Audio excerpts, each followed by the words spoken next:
दोस्तों, अगले कुछ मिनट आपकी जिंदगी पूरी तरह बदल सकते हैं। और अगर ऐसा हुआ तो आप उसका श्रेय मुझे नहीं बल्कि परमपिता परमेश्वर को दे सकते हैं। शायद उन्होंने ही आपको चुना है अष्टावक्र गीता को बिल्कुल नई तरह से जानने के लिए। तो फिर आप तैयार हो जाइए मेरे साथ एक ऐसी यात्रा पर चलने के लिए जो आपको खुद स्वयं से मिलाने जा रही है। इस यात्रा में पहला पड़ाव है अष्टावक्र गीता के पहले 2 श्लोक। आज आप जानने वाले हैं कि अष्टावक्र कौन है, उन्होंने ऐसा क्या कहा कि उसे जो भी सुनता है उसका जीवन पूरी तरह बदल जाता है। तो चलिए शुरू करते हैं। एक समय की बात है, एक राजा था जिसके पास सब कुछ था। राज्य, धन, सम्मान, सत्ता, हर वो चीज जिसके पीछे आज पूरी दुनिया भाग रही है वो उसके पास पहले से ही थी। उसका नाम था महाराजा जनक, मिथिला के राजा, वही जनक जिनकी बेटी सीता थी। लेकिन एक रात जब महल में सन्नाटा था, जब सब सो चुके थे, वो जागे हुए थे क्योंकि उनके भीतर एक सवाल था, एक ऐसा सवाल जो उन्हें सोने नहीं देता था। सवाल यह था कि इतना सब पाकर भी ये खालीपन क्यों है। और यही वो सवाल है जिससे अष्टावक्र गीता शुरू होती है। आज से हम उस बातचीत को खोलेंगे एक एक शब्द, क्योंकि राजा जनक का वो सवाल असल में आपका भी सवाल है। आइए जानते हैं कि यह ग्रंथ है क्या। यह पहले जान लेना बहुत जरूरी है कि हम किस यात्रा पर निकलने जा रहे हैं। अष्टावक्र गीता 298 श्लोक, 298 श्लोक, 20 अध्याय, और एक ही केंद्रीय बात कि तुम पहले से ही मुक्त हो। यह भगवद गीता नहीं है, यहां कोई युद्ध नहीं है, यहां किसी कर्तव्य का उपदेश नहीं है। यह उससे भी आगे की बात है। यहां न कोई कर्मकांड है, न कोई कठिन साधना है, न कोई डर है। यहां सिर्फ एक शुद्ध सत्य है, बिना किसी समझौते के। ओशो ने इसे अपना सबसे प्रिय ग्रंथ कहा था। उन्होंने कहा, अष्टावक्र गीता जैसी शुद्ध और निडर बात दुनिया के किसी ग्रंथ में नहीं है। हम इस सीरीज में हर बार 2 श्लोक लेंगे और उन्हें आपकी असल जिंदगी से जोड़ेंगे, क्योंकि दर्शन तभी काम का है जब वो किताब से उतरकर आपके जीवन में आ जाए। तो शुरू करते हैं राजा जनक और अष्टावक्र की कहानी। सबसे पहले मैं आपको बता दूं कि महाराजा जनक बहुत शक्तिशाली थे, विद्वान थे और सम्मानित थे।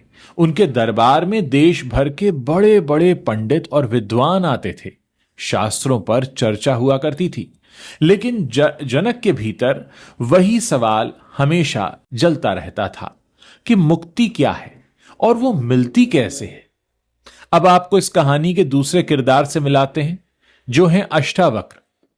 अष्टावक्र जन्म से ही 8 जगहों से टेढ़े थे, इसीलिए उनका नाम यह पड़ गया। अष्ट यानी 8 और वक्र यानी टेढ़ा, 8 जगह से टेढ़ा शरीर वाला। इसके पीछे की भी एक कथा है। कहते हैं जब वो मां के गर्भ में थे तब उनके पिता कहोड़ वेद का पाठ कर रहे थे और गर्भ में पल रहे उस बालक ने कहा, पिताजी आप श्लोक का उच्चारण सही नहीं कर रहे हैं। पिता को यह बात चुभ गई। क्रोध में उन्होंने श्राप दे दिया, तू 8 जगहों से टेढ़ा पैदा होगा। और वो टेढ़े ही पैदा हुए। लेकिन प्रकृति ने एक संतुलन रखा। उनका शरीर तो टेढ़ा था, पर भीतर का ज्ञान बिल्कुल सीधा था, बिल्कुल स्पष्ट। एक दिन राजा जनक के दरबार में एक बड़ा शास्त्रार्थ हुआ। बड़े बड़े विद्वान इकट्ठा हुए। उसी सभा में अष्टावक्र भी पहुंचे। जैसे ही पंडितों ने उस टेढ़े शरीर वाले युवक को देखा, वो हंस पड़े। पूरी सभा ठहाकों से गूंज उठी। पर हैरानी की बात, अष्टावक्र भी हंसने लगे और उनकी हंसी सबसे ऊंची थी। यह देखकर राजा जनक ने पूछा, हे युवक, सब आपकी काया देखकर हंस रहे हैं, यह तो समझ में आता है, पर आप क्यों हंस रहे हैं? तो अष्टावक्र ने जो उत्तर दिया उसने पूरी सभा को स्तब्ध कर दिया। उन्होंने कहा, राजन, मैं तो यह सोचकर यहां आया था कि आपके दरबार में ज्ञानी बैठे होंगे, पर यहां आकर देखा यहां तो सिर्फ चमड़े को परखने वाले बैठे हैं, जो शरीर की टेढ़ को देखते हैं, आत्मा की सीध को नहीं। यह सुनकर सभा में सन्नाटा छा गया। एक एक विद्वान का सिर झुक गया और जनक, वो राजा थे, फिर भी अपने सिंहासन से उठे और उस टेढ़े शरीर वाले युवक के सामने झुक गए, क्योंकि जनक समझ गए थे जिसे मैं ढूंढ रहा हूं वह उत्तर इसी व्यक्ति के पास मिल सकता है। और वो ठीक वहीं से, उस क्षण से ये जो अष्टावक्र गीता है शुरू होती है। हम इसकी बात करते हैं। जनक एक राजा थे, चाहते तो अपने अहंकार में उस युवक की बात को अनसुना कर सकते थे, कह सकते थे ये कौन होता है मुझे आईना दिखाने वाला, पर उन्होंने ऐसा नहीं किया। जनक की सबसे बड़ी योग्यता यही थी, वो सुनने को तैयार थे। उनका सिंहासन, उनका मुकुट, उनकी सत्ता, कुछ भी उनके और उनके सत्य के बीच में नहीं आया। और यही वो पहली सीख है श्लोक शुरू होने से पहले ही। ज्ञान उसी को मिलता है जो झुकने को तैयार है, जो अपने आप को खाली करने को तैयार है। भरा हुआ घड़ा और पानी नहीं ले पाता क्योंकि वो पहले से भरा होता है। आज हम ज्ञान तो बहुत इकट्ठा करते हैं पर झुकना भूल गए हैं। हर बात पर हमारी अपनी राय पहले से तैयार रहती है और भरे हुए मन में कोई नई बात उतर ही नहीं पाती। जनक ने वो जगह बनाई, वो खालीपन बनाया और इसीलिए उन्हें वो उत्तर मिला जो सदियों से लोग ढूंढते आए हैं। पहला श्लोक जो कि राजा जनक का प्रश्न है। जनक उवाच कथम ज्ञानम वापनोति कथम मुक्तिर्भविष्यति वैराग्यम च कथम प्राप्तम एतद्रूहि मम प्रभो। जिसका अर्थ है, हे प्रभु, ज्ञान कैसे प्राप्त होता है, मुक्ति कैसे होती है और वैराग्य कैसे आता है, ये मुझे सब बताइए। देखिए 3 शब्द हैं इस श्लोक में, ज्ञान, मुक्ति और वैराग्य। और यही 3 शब्द पूरी अष्टावक्र गीता की नींव हैं। एक बार ठहर कर सोचिए, ये सवाल कौन पूछ रहा है? एक राजा जिसके पास सब कुछ है। तो इसका अर्थ यह हुआ कि सब कुछ पा लेने के बाद भी इंसान के भीतर कुछ अधूरा है जो रह जाता है। आज आप जिस चीज के पीछे भाग रहे हैं, पैसा, पद, नाम, रिश्ते, एक पल के लिए मान लीजिए वो सब मिल गए, तब क्या तब सब पूरा हो जाएगा? राजा जनक को सब मिला था, फिर भी वो पूछ रहे थे, क्योंकि बाहर की हर चीज एक दिन खत्म होती है पर भीतर की तलाश कभी खत्म नहीं होती। अब इन 3 शब्दों को थोड़ा और खोलना शुरू करते हैं। पहला शब्द ज्ञान। संस्कृत में ज्ञान का मतलब सिर्फ जानकारी नहीं है। ज्ञान वह है जो अनुभव से भीतर जागता है, जो एक बार आ जाए तो फिर कभी जाता नहीं। दूसरा मुक्ति। मुक्ति का मतलब मरने के बाद मिलने वाला कोई स्वर्ग नहीं है। मुक्ति का असली मतलब है अभी इसी जीवन में, इसी क्षण में स्वतंत्र हो जाना, चिंता से, डर से, अहंकार से और अपेक्षाओं से। तीसरा है वैराग्य, और यहां ज्यादातर लोग गलती करते हैं। वैराग्य का मतलब घर छोड़ देना, पहाड़ पर चले जाना, ऐसा नहीं होता। वैराग्य का मतलब है चीजें आपके पास हों पर वो चीजें आपको जकड़े नहीं। अब एक उदाहरण से समझिए। नाव पानी में तैरती है, ये ठीक है, यही उसका काम है, पर जिस दिन पानी नाव के भीतर घुस जाए उस दिन नाव डूब जाती है। संसार बाहर रहे तो कोई बात नहीं, पर जब संसार भीतर घुस जाता है तब आदमी डूबने लगता है। और यही वैराग्य का असली अर्थ है। अब गौर कीजिए, जनक ने ये तीनों सवाल एक साथ क्यों पूछे? क्योंकि ये तीनों आपस में जुड़े हुए हैं। वैराग्य आता है तो मन शांत होता है, मन शांत होता है तो ज्ञान जागता है, और ज्ञान जागता है तो मुक्ति अपने आप घट जाती है। ये अलग अलग मंजिलें नहीं हैं, एक ही यात्रा के 3 पड़ाव हैं। अब हम दूसरे श्लोक की तरफ बढ़ रहे हैं। दूसरा श्लोक अष्टावक्र का उत्तर। अष्टावक्र उवाच मुक्तिमिच्छसि चेतात विषयान विश्यत्यज्य क्षमार्ज वदया तोष सत्यम पीयूष वज्रजम। जिसका अर्थ है, हे प्रिय, यदि मुक्ति चाहते हो तो विषयों को विष की तरह त्याग दो और क्षमा, सरलता, दया, संतोष तथा सत्य को अमृत की तरह ग्रहण करो। देखिए, अष्टावक्र ने इस एक ही श्लोक में 2 काम कर दिए। पहला बता दिया कि क्या छोड़ना है और दूसरा बता दिया कि क्या पकड़ना है। पहले बात छोड़ने की। अष्टावक्र कहते हैं विषयों को विष की तरह त्याग दो। विषय यानी इंद्रियों के सुख, जो आंख देखना चाहती है, जो कान सुनना चाहते हैं, जो जीभ चखना चाहती है, जो मन बार बार भोगना चाहता है। अब आप कहेंगे ये तो बहुत कठोर बात है, क्या जीवन में कुछ भी सुख न लें? नहीं, ये बात इतनी सरल नहीं है। विष की तरह त्यागो, इसका असली मतलब होता है कि जब कोई विषय आपको नियंत्रित करने लगे, आपको कंट्रोल करने लगे, जब आप उसके गुलाम बन जाएं, तभी यह विष बनता है। आज की भाषा में समझिए, मोबाइल पर स्क्रॉल करना अगर आप अपनी मर्जी से चुनकर करते हैं तो वो ठीक है, पर अगर रात के 2 बज जाते हैं, नींद उड़ चुकी है, आप जानते हैं कि ये गलत है, फिर भी उंगली नहीं रुकती, तब यही विष बन चुका है। दूसरों से मान्यता पाने का सुख। देखिए, दूसरों से मान्यता पाने की भी भूख होती है कि मेरी पोस्ट पर कितने लाइक आए, लोग मेरे बारे में क्या सोचते हैं, वो मुझसे खुश हैं या नाराज हैं। ये सब भी विषय हैं, और जब ये लत बन जाए तो यही विष है। अब दूसरा हिस्सा, क्या पकड़ना है। अष्टावक्र ने 5 गुण बताए और उन्हें अमृत कहा। पहला गुण क्षमा, माफ करना, दूसरों को भी और खुद को भी। क्षमा कोई कमजोरी नहीं है, सबसे बड़ी ताकत है, क्योंकि जब आप किसी को माफ करते हैं तो सामने वाला नहीं, आप खुद उस बोझ से मुक्त हो जाते हैं। दूसरा गुण आर्जव, यानी सरलता, भीतर और बाहर एक जैसा होना। जो मन में है वही जबान पर हो, और जो जबान पर है वही जीवन में हो। यही सरलता असली सुंदरता है। तीसरा गुण दया, यानी करुणा, सिर्फ दूसरों पर नहीं, खुद पर भी।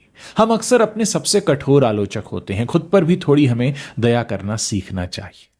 चौथा गुण संतोष, सेटिस्फैक्शन, जो आपके पास है उसमें तृप्ति। यह महत्वाकांक्षा छोड़ना नहीं है, यह है जो नहीं है उसके लिए रोना बंद करना, और जो है उसे देख पाना। और पांचवा गुण सत्य। सत्य बोलना सबसे कठिन है, क्योंकि सबसे पहला झूठ हम खुद से बोलते हैं। हम कहते हैं मैं ठीक हूं, जबकि भीतर से टूटे हुए होते हैं। हम कहते हैं मुझे कोई फर्क नहीं पड़ता, जबकि सबसे ज्यादा फर्क हमें ही पड़ रहा होता है। सत्य का पहला कदम है खुद से सच बोलना। अब इसे हम आज के जीवन के संदर्भ में समझते हैं। यह बहुत ही एक व्यक्तिगत सवाल है दोस्तों। क्या आपके जीवन में कोई ऐसी चीज है जिसके बारे में आप जानते हैं कि इसे छोड़ना चाहिए पर नहीं छोड़ पाते? अब वो कोई रिश्ता हो सकता है, कोई आदत हो सकती है, कोई पुराना गुस्सा हो सकता है जो कई सालों से भीतर बैठा है, या वो तुलना कि वो आगे निकल गया और मैं पीछे रह गया। अष्टावक्र यही कह रहे हैं, यही विष है, यही वो बंधन है जो मुक्ति की राह में सबसे बड़ी रुकावट है। और एक बात ध्यान देने लायक है, अष्टावक्र ने मुक्ति के लिए कहीं जाने को नहीं कहा। कोई तीर्थ यात्रा नहीं, कोई विशेष पूजा नहीं, कोई कठिन तपस्या नहीं, बस 5 गुण अपनाओ और 5 बंधनों से मुक्त हो जाओ।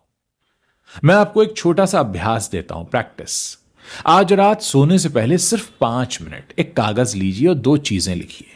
पहली, कौन सी एक चीज है जो इस वक्त मुझे नियंत्रित कर रही है, और दूसरी, कौन सा एक गुण है इन 5 में से जिसे मैं आज से थोड़ा और जीना शुरू करूंगा।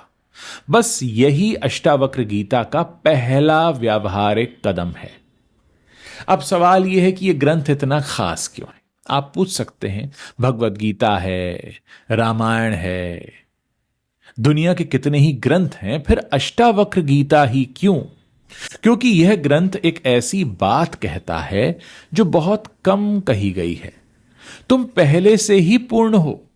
ज्यादातर परंपराएं कहती हैं तुम में कोई कमी है, कोई पाप है, कोई अज्ञान है, इसलिए साधना करो, तपस्या करो, और तब जाकर तुमको मुक्ति मिलेगी। अष्टावक्र कहते हैं रुको, तुम मुक्त हो अभी, इसी क्षण। बस तुम्हें याद नहीं रहा, स्मरण नहीं रहा। यह बहुत बड़ी बात है। इसका मतलब है कि मुक्ति कोई मंजिल नहीं है जहां पहुंचना है। मुक्ति तुम्हारा स्वभाव है, जिसे सिर्फ पहचानना है। इसे एक उदाहरण से समझिए। आकाश हमेशा नीला और खुला है। बादल आते हैं, छा जाते हैं, आकाश को ढक लेते हैं, पर आकाश कभी बदलता नहीं। बादल हटते ही वो फिर वैसा ही खुला दिखता है। तो तुम भी वो आकाश हो। तुम्हारे विचार, तुम्हारी चिंताएं, तुम्हारे दुख, ये सिर्फ बादल हैं, वो तुम नहीं हो। इसीलिए अष्टावक्र गीता में कोई कठिन शर्त नहीं है, न उम्र की, न जाति की, न किसी योग्यता की। यहां यह नहीं कहा गया कि पहले बरसों तपस्या करो तब तुम पात्र बनोगे। यहां सिर्फ इतना कहा गया है, देखो, समझो और पहचान लो कि तुम कौन हो। और यही इस ग्रंथ की सबसे बड़ी करुणा है। यह आपको छोटा नहीं बनाता, यह आपको दोषी महसूस नहीं कराता, यह आपको याद दिलाता है कि आप जो ढूंढ रहे हैं वो पहले से आपके भीतर बैठा है, बस नजर बाहर लगी है, उसे भीतर की तरफ मोड़ना है। तो देखिए, आज के इन 2 श्लोकों में हमने क्या पाया, इसको एक बार दोहरा लेते हैं। पहले श्लोक में राजा जनक का प्रश्न था, जो असल में हर इंसान का प्रश्न है, मेरा भी, आपका भी, सबका। ज्ञान कैसे मिले, मुक्ति कैसे हो और वैराग्य कैसे आए। और दूसरे श्लोक में अष्टावक्र का उत्तर था, विषयों को विष की तरह छोड़ो और क्षमा, सरलता, दया, संतोष तथा सत्य को अमृत की तरह जियो। यह सुनने में सरल लगता है, पर इसे जीना ही असली साधना है। अगले एपिसोड में हम श्लोक 3 और 4 को लेंगे, जहां अष्टावक्र एक ऐसी बात कहेंगे जो पहली बार में ही चौंका देती है कि आप ये शरीर नहीं हैं, आप इन 5 तत्वों से बने जरूर हैं, पर आप इनसे परे हैं। और जिस दिन ये समझ में आ जाता है, उस दिन एक ऐसी शांति उतरती है जिसे कोई छीन नहीं सकता। अगर आज की ये बातचीत आपको कुछ दे गई हो, तो इसे कम से कम 4 ऐसे व्यक्तियों तक जरूर पहुंचाइए जिन्हें आज इसकी जरूरत है। क्योंकि दोस्तों, ये जर्नी आपके साथ शुरू हुई है, इसमें आपकी भी जिम्मेदारी है। आपको ये बातें और ज्यादा लोगों तक पहुंचाने की कोशिश करनी है। अष्टावक्र की ये बात हमेशा याद रखिए कि आप पहले से मुक्त हैं, बस उस मुक्ति को याद करने की देर है।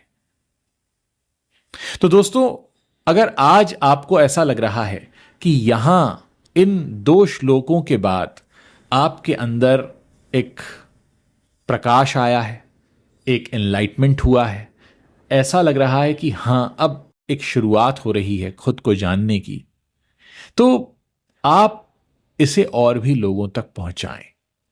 ये सारी बातें हो सकता है आप रात के समय सुन रहे हो, कुछ लोग अपनी गाड़ी में सुन रहे हो, कुछ लोग सुबह के समय सुन रहे हो।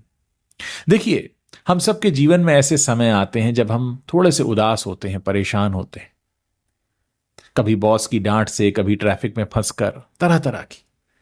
तो मैं आपको इसको एक असल जिंदगी में उतारने का भी तरीका बताता हूं। देखिए, सुबह की शुरुआत, ज्यादातर लोग जो हैं वो आंख खुलते ही सबसे पहला काम क्या करते हैं कि मोबाइल उठा लेते हैं, और उठाते ही दुनिया भर की खबरें, दूसरों की तस्वीरें, कौन कहां पहुंच गया, ये सब हमारे भीतर घुसने लगता है। अष्टावक्र कहते हैं, दिन की पहली घड़ी अपनी रखो, उठते ही 2 मिनट सिर्फ यह याद करो कि मैं शरीर नहीं, मैं वह साक्षी हूं जो सब देख रहा है। ये एक छोटा सा अभ्यास है दोस्तों, जो पूरे दिन का रुख बदल देता है। अब दफ्तर की बात कर लेते हैं। जो लोग दफ्तर जाते हैं, कोई आपके काम की तारीफ नहीं करता, आपका श्रेय कोई और ले जाता है और भीतर एक आग लग जाती है। यहां अष्टावक्र की सीख काम आती है, कर्तापन का भाव छोड़ दो। मैंने क्या किया, यह भाव जितना गहरा होगा, तारीफ न मिलने का जो दर्द है वो उतना और गहरा होता जाएगा। हमें श्रेय और अपमान से ऊपर उठना है। रिश्तों में किसी ने कड़वी बात कह दी और वो बात कई दिनों तक भीतर चुभती रहती है। अष्टावक्र का साक्षी भाव यहां ढाल बनता है। आप देखते हैं, एक बात कही गई और मेरे मन में एक प्रतिक्रिया उठी। आप उस प्रतिक्रिया के गुलाम नहीं बनते, उसके साक्षी बनते हैं। और जिस पल आप साक्षी बनते हैं, दर्द की धार अपने आप कम हो जाती है। रात में दिन खत्म होने पर हम अक्सर हिसाब लगाते हैं, आज क्या खोया, क्या पाया, कौन आगे निकल गया। यहां अष्टावक्र का संतोष काम आता है। जो मिला उसके लिए कृतज्ञता, और जो नहीं मिला उसके लिए शांति। यही एक भाव नींद को गहरा और मन को हल्का बना देता है। दोस्तों, आज के युग में अष्टावक्र का बहुत महत्व है। हमें यह समझना होगा कि बदलते युग में, अब ये तो हजारों साल पुराना है, लेकिन आज कैसे हमारे लिए रेलेवेंट है। हमारा समय बड़ा अजीब है। इतिहास में पहली बार इंसान के पास सब कुछ है, फिर भी वो इतना बेचैन है कि इतना बेचैन इंसान पहले कभी नहीं रहा। जेब में पूरी दुनिया की जानकारी है, पर मन में एक पल का चैन नहीं है। सैकड़ों लोगों से जुड़े हैं ऑनलाइन, पर भीतर अकेलापन पहले से बहुत गहरा है। क्यों? क्योंकि आज का पूरा युग एक ही चीज पर टिका है, बाहर की दौड़। और अधिक पाओ, और आगे बढ़ो, दूसरों से बेहतर दिखो, सोशल मीडिया पर हर पल यही बता रहा है कि आप में कुछ कमी है, कुछ और चाहिए, आप अभी अधूरे हैं। और ठीक यहीं अष्टावक्र गीता एक क्रांति की तरह खड़ी हो जाती है। यह एक इकलौती आवाज है जो कहती है, रुको, तुम में कोई कमी नहीं, तुम पहले से ही पूर्ण हो। आज जिस चिंता, तनाव और बर्नआउट की महामारी फैली है, उसकी जड़ यही है। हम खुद को हमेशा अधूरा मानते हैं। अष्टावक्र इस जड़ पर ही चोट करते हैं। वो बाहरी हल नहीं देते, वो नजर ही बदल देते हैं। आज हर समस्या का जवाब हम बाहर ढूंढते हैं, नई नौकरी, नया रिश्ता, नया शहर, नई चीज। पर अष्टावक्र कहते हैं, जो तुम ढूंढ रहे हो वो बाहर है ही नहीं, वो तो भीतर है। और जिस दिन ये समझ में आ जाता है, बाहर की दौड़ अपने आप शांत हो जाती है।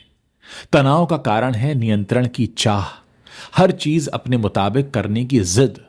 अष्टावक्र का जो वैराग्य है, इसका इलाज है। रिश्तों का दुख, अपेक्षा। अष्टावक्र की स्वीकार्यता इसका उत्तर है।